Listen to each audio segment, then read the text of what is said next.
Myself দিবাকর। তো এটা আমাদের প্রথম ওয়েলকাম টু গোয়া জার্নি। তো বিন্দাস নাচতে নাচতে মজা করতে করতে গাছ গাছনে চলতে চলতে আমরা চলে যাই বেলগাম বাস স্ট্যান্ড। এটা হলো আমাদের বেলগাম বাস স্ট্যান্ড, সরি এটাকে বেলগাম বাস স্ট্যান্ড বললে চলবে না, এটা একটা স্টেশনের মতো বিশাল বড় প্ল্যাটফর্ম। তারপরে পাহাড়ের মাঝখান দিয়ে রাস্তা বয়ে বিভিন্ন ধরনের সুন্দর, এটা হলো দুধসাগর ওয়াটারফল, যেটা এর পিছনে আছে দুধসাগর ওয়াটারফলটা। তো এখানে আমাদের বাস কিছুক্ষণের জন্য দাঁড়িয়ে ছিল একটু ব্রেকফাস্ট লাঞ্চ করার জন্য। তো এটা আমাদের বাস, ঠিক আছে, দেখতে পারছো। তো এরপরে আবার সেম ওয়ে ধরে আমরা পাহাড়ের মাঝখান দিয়ে সুন্দর সুন্দর নাজারা দেখতে পেয়েছিলাম। তো সবাই দেখো একটু নাজারা ভিউ, অ্যাকচুয়ালি পাহাড়ের উপরে টোটাল কোয়াটা। তারপরে আমরা সেই পাহাড় পার করে পৌঁছে সমুদ্রের লক্ষণে, এটা হচ্ছে আমাদের ওল্ড গোয়া। এখানে ভিজিট করার মতো অনেক কিছু আছে, অনেক বিভিন্ন ধরনের জিনিস আছে, এক্সপ্লোর করার মতো বিভিন্ন চার্জ রয়েছে, নানান ধরনের জিনিস রয়েছে। তারপরে সেখান থেকে চলে যাই আমরা পাঞ্জি বাস স্ট্যান্ড, পাঞ্জি বাস স্ট্যান্ড থেকে মাপসা বাস স্ট্যান্ড, মাপসা বাস থেকে আরাম্বল বিচ। এটা আমাদের আরাম্বল বিচ রয়েছে, দেখতে পাচ্ছ আরাম্বল বিচে বিভিন্ন ধরনের বার রয়েছে, পাব রয়েছে, এনজয়মেন্ট।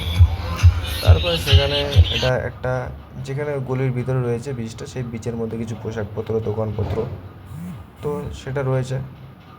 তারপরে সেখান থেকে ডিনার ফিনার করে আমরা রুমে গিয়ে পৌঁছাই, রুমে গিয়ে রেস্ট করে তারপরে পরের দিন সকাল 6টার দিকে আমরা আবার সেম বিচে। তো আমরা গিয়েছিলাম দুজন মিলে, আমি আর আমার যেখানে শেফ রয়েছে ইনভেস্টার, তো আমরা দুজন মিলে গিয়েছিলাম। তারপর দিন সকালে শেফে উঠে ঘুম থেকে আমি একাই গিয়েছিলাম বিচে সকাল 6টার দিকে। এই হলো সকালের ছিল রুমে, ভিউ, একা গেছি, মর্নিং ভিউ। করছি, বিভিন্ন ধরনের জিনিস দেখেছি। সেখানে আমাদের ফরেনার অনেক আছে, আরামবাগ বিচে প্রচুর ধরনের ফরেনার আছে, দেখতে পাচ্ছ নানান ধরনের।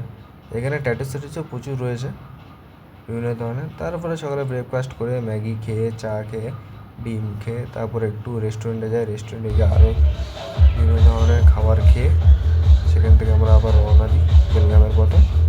তো বাসের সিটে দেখতে পারছো। তারপরে সেম ওয়েতে আবার রিটার্ন ব্যাক আরামবাগ থেকে মাপসা, মাপসা বাস স্ট্যান্ড থেকে আবার আমরা পাঞ্জি বাস স্ট্যান্ড, তো পাঞ্জি বাস স্ট্যান্ড থেকে তারপরে আবার বেলগাম বাস স্ট্যান্ড। তো দেখতে পারছো অবশ্যই বেশ বেলগাম বাস স্ট্যান্ড থেকে রুম। সো রুমে চলে এসেছি এবং বিভিন্ন তথ্য জানতে আমার কমেন্ট করে আমি অবশ্যই রিপ্লাই দেবো এবং চ্যানেলটি সাবস্ক্রাইব অ্যান্ড লাইক করে দিন। ধন্যবাদ।